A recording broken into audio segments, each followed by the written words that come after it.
coronavirus has already saved the environment.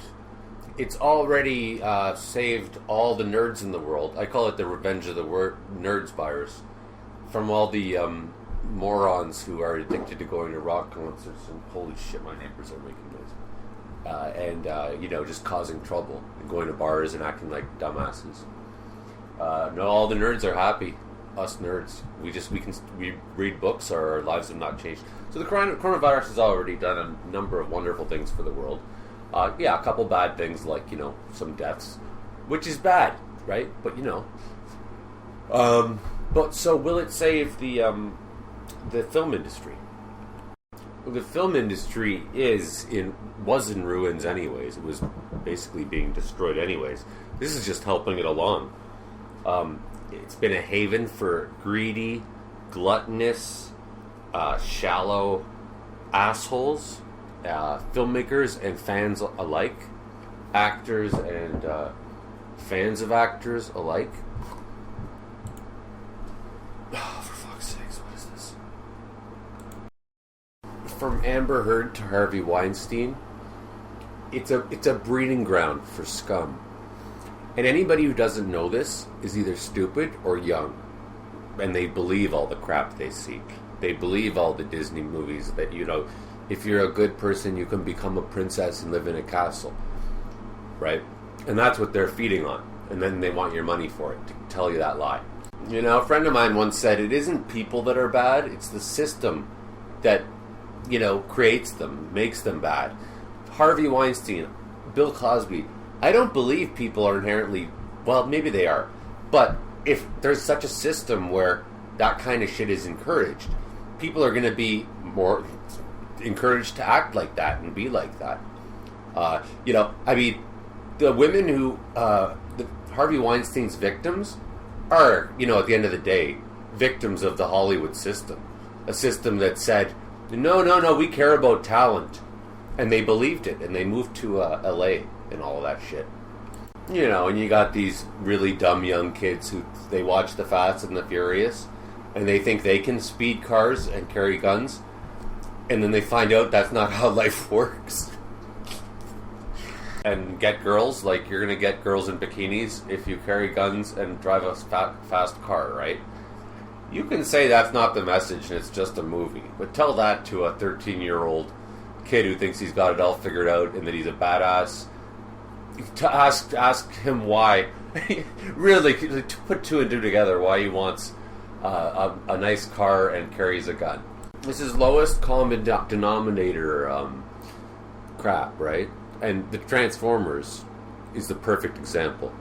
Okay, guns, explosions, hot women, and guess what? It makes a hell of a lot of money, even though the story, you can't even call it a story, even though it's just a connection of commercials with action in it. A series of connections. So the Hollywood fosters bad movies, and they become worse and worse as time goes on. And the reason for that is the same reason the middle class is getting eliminated. We're either going to have, or that before the coronavirus anyways, we were either going to have really low budget movies or ultra high budget movies, because the big film production companies, they're not going to put a little shit, you know this, whoever I'm talking, they're not going to put a little story about a mother who's learning how to love her son. They're not going to put that in movie theaters because it's too much of a gamble.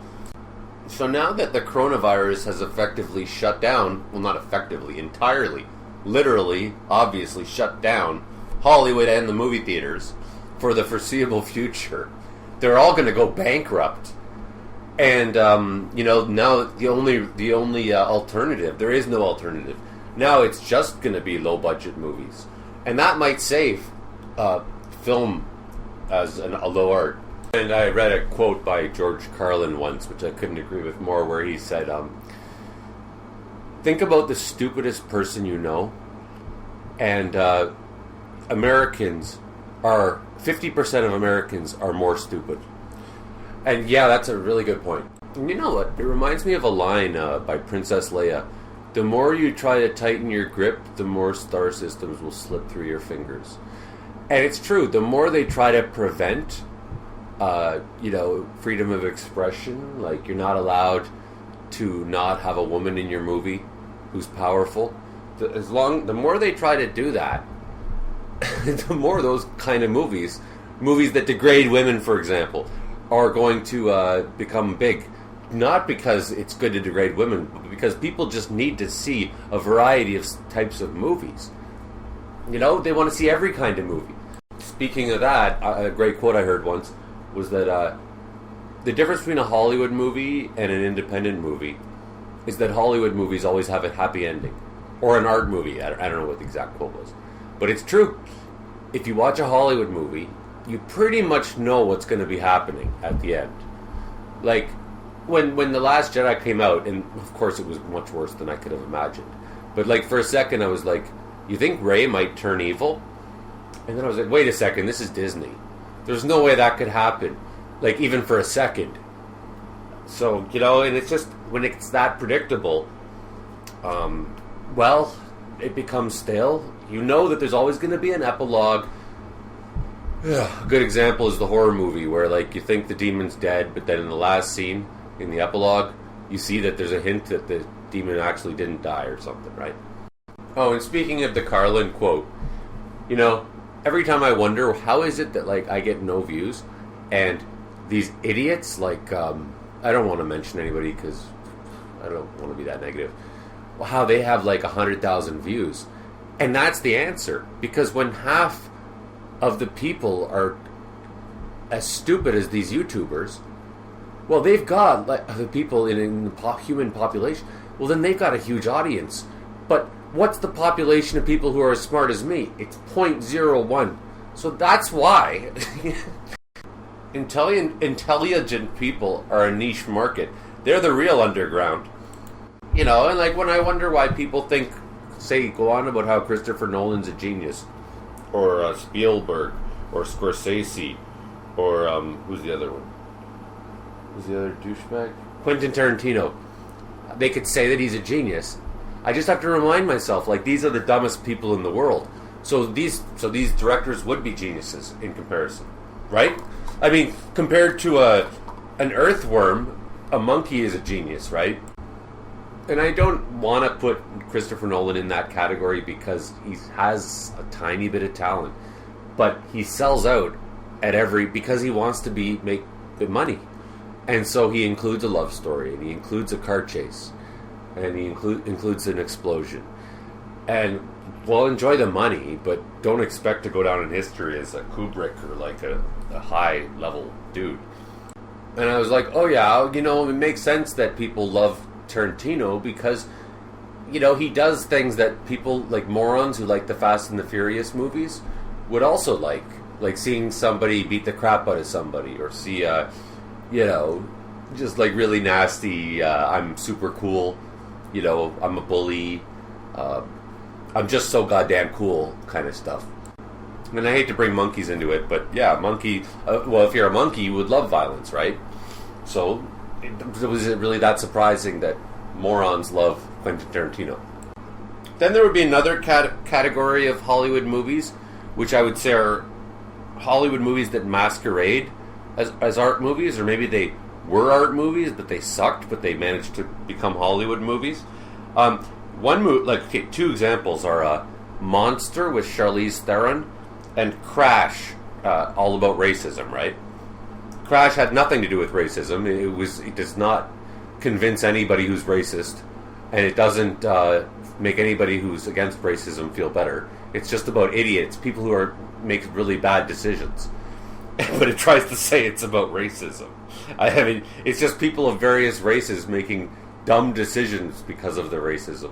But they're still stupid. I mean, that's really the underlying. And it was really funny when I watched it. I was just laughing my head off. Monster masquerades as an indie because it's not like happy ending. Ooh, it doesn't have a happy ending. How risque. And because Charlize Theron is like really pretty and she makes herself ugly. Ooh, boy, wow, gutsy. And my friend made a good point about the movie Crash. He goes, it's like a movie that purposely pulls at your heartstrings. And it does it very well. But aside from that, there's really nothing there. And I agree entirely. And I like having my heartstrings pulled, and I like crying in dramatic, sad movies. I love it. I'm a crybaby, but I still have to remind myself that I'm being toyed with here. And the biggest example of inserted, irrelevant sentimentality would be Christopher Nolan's Inception, where they've got this ridiculous subplot with Mal and Leonardo DiCaprio. I don't know what his name is in that. I only saw it once, and I'll never watch it again. And it's just like, oh god, so you just put this in so that chicks would go see your movie, and that was it for that. You know, like, you sell out and you got a car chase in it, and that's totally unnecessary. And there's guns, and then you got, what else did he do that sold out? Oh, you know, various chase scenes, I suppose. Silly, sentimental music, and And how does that relate to the plot? It doesn't. Right? If you're going to do a romance story, just do a romance story. But don't try to pretend that it's... don't try to be everything, right? But no, you got to get the entire audience. You got to get the women who want to see a love story. You got to get the dumbasses that want to see car chases and explosions. You got to get the smart people because they want to see, intellectual shit. And now you also have to get people who are progressive, towards gays, transgenders in every single race. So you got to put every single race and every single gender, everything has to be in these movies. So then it becomes, what do you call it? Generic? It becomes every movie is the same movie. And I get a real sense of that with Marvel movies. Aside from the Avengers movies, the actual big Avengers movies, well, aside from Avengers Age of... the first Avengers movie, and then Civil War, and Infinity War was almost perfect. I mean, I can acknowledge a really good movie when I see one, an Endgame, but most of the Marvel movies are shit, in my opinion. Oh, and there's this YouTuber called Mahler, Mauler, where he does a whole 5-minute rant about how you should never say "in my opinion" because it's like a way of saying I haven't checked any of my sources, so I'm trying to get away with what I'm saying. And that's total bullshit. Instead of saying, in my opinion, I might as well have said, I haven't done any research. Maybe I only saw it once, but this is what it seems like to me. And I'm just doing this is not a review. I didn't think this out. This is not to be taken as a analysis.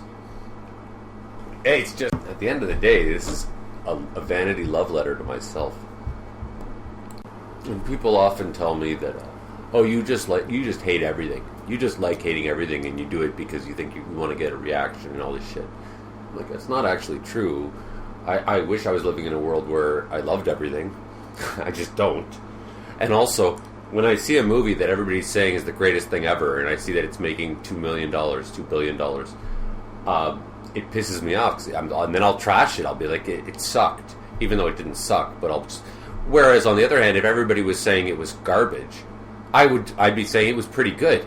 And it's not because I'm trying to be a contrarian, as much as it is because I think the movie deserves more credit than it got in one case, and I think it deserves less credit than it got in other cases. And certainly less money and more money in the former and latter cases, or latter and former cases. I'll say the original Matrix movie was shit. As a reaction to everybody saying how incredible it was. And I would have said it was a great movie as a reaction to everybody saying how shit it was, had that been the case. But had I not known whether people liked it or disliked it, I probably would have said it was a 5 out of 10.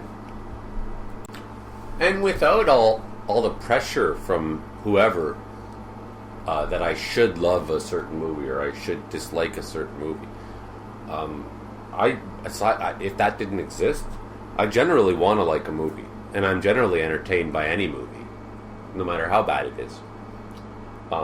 And I've been watching a lot of low-budget movies lately on Tubi TV, And there's a lot of amazing low-budget movies.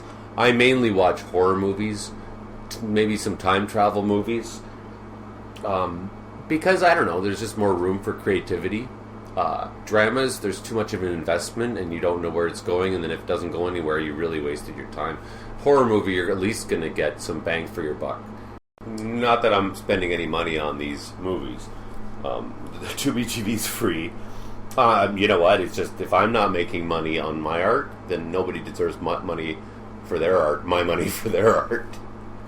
I mean, come on. I mean, if I'm not making money, then, you know, why should I return the favor that wasn't done to me? And when these Hollywood production companies and directors and actors say you shouldn't download illegally and you shouldn't, and they try to shame you, my response is, well, you're making $100 million. And if you can tell me that by me downloading, pirating, if you're going to tell me that I'm putting, you know, sound effects crew out of work, and the people who are making $10 an hour out of work, the extras and all that, well, then I say, why don't you give them a cut of the $100 million you made? Right? And if you do that, then I would pay to see the movie. But until then, don't tell me I'm putting them out of work, because I can just say you're putting them out of work, because they deserve a lot bigger cut. You can't tell me Tom Cruise deserves $30 million for the movie, and the stunt man deserves $20 an hour, because then you're taking the money out of his kids' mouths, not me. Let's be honest, movie director, movie producer. You're just upset that I'm preventing you from making $200 million, and you're only making $100 million, because I'm not paying $20 to see your movie out of my sometimes $12 an hour job. You know, I think the stunt people and whatever, the sound effects crew and all that, they're going to make their salary no matter what, whether the movie flops or not. And they always have work, because there's always another movie. You don't have that luxury. You could actually lose, you know, 80% of the $200 million you were hoping to make. And that's really tragic. So now I'm going to list a bunch of movies I've watched, low-budget movies I've watched on Tubi TV, which I thought were really good. Because I want to show that I like a lot of things. I don't just hate everything and like to bitch. And because it is the point of this video. Will the coronavirus save the film industry? And I think it might. And I'm going to make a movie about the coronavirus. A horror movie. To prove the point. To prove that you don't need $100 million to make a movie. You can make it on your cell phone, and it can look like crap, it sound like crap. But if you've got a creative mind, you can make it more entertaining than Transformers, any of Michael Bay's movies. And the tentative title is Corona Clown Haunting. I think it's about a guy who blames the coronavirus on clowns. But now I'll talk about the movies that I've seen that were great. But one more thing before I do that. How is an independent, upcoming artist supposed to compete with a big budget company that has billboards everywhere? People have to actually go online and search really hard to find good movies. And I often said, like, people that, like, let's say The Simpsons. The Simpsons has like 20 writers, and they're paid well. They got a year to make. They got like 3 months to write an episode, and I consider them to be scabs, because how is a comedian, like say a comedy writer, who's trying to like make his own comedy, gonna ever compete against 20 writers? So they're selling themselves out. They're selling out all the whatever new or struggling comedians. And in the same way, although, you know, Robert Downey Jr. is very charismatic, but by working for Disney, he's helping them make billions of dollars. He's making a fraction of what they're making. He's whoring himself for them. And he's preventing struggling artists who might be just as charismatic or good as he is from having a chance. And there's probably a million actors who are just as good as him, who will never see. I'll get paid $100 for an acting gig. Luckily, I think the coronavirus is going to speed up the process of evening all this out and putting an end to, superstar, rock star actors making $100 million for farting on screen. And if you think I'm exaggerating with that analogy, I don't think it's really an analogy. Watch Dr. Dolittle, starring Robert Downey Jr. I suppose there will be spoilers for these movies because I'm trying to illustrate how they are all creative ideas, which are much more creative than Transformers or any Disney movie, and much better put together, and they have a better idea about what they are than, say, The Last Jedi. Actually, scratch that. I thought I had a complete list of the movies, and to be honest, half of them I don't really remember very well because I go to sleep watching them sometimes. But okay, they're awesome though. If you want, I'll type them in. If anybody's interested in knowing them, I will write them in the comments. You have to say which ones, and then I'll actually put effort into it. Scratch that. I tried to do it, but then I realized the titles are so vague, and the posters are so vague. It's very difficult for me to remember what they were. If I had a little one sentence synopsis or something, I would know. But no. So if you want to know, then just ask, and I'll start writing them down. I'll comment on this video, and I'll just list them as I watch them, and as I remember them or as I rewatch them. Okay, bye. If you like gays, click like. If you like blacks, comment. If you like women, click notification bell. If you like gay women, subscribe. And if you like gay black women, Patreon, human warnings, give me money.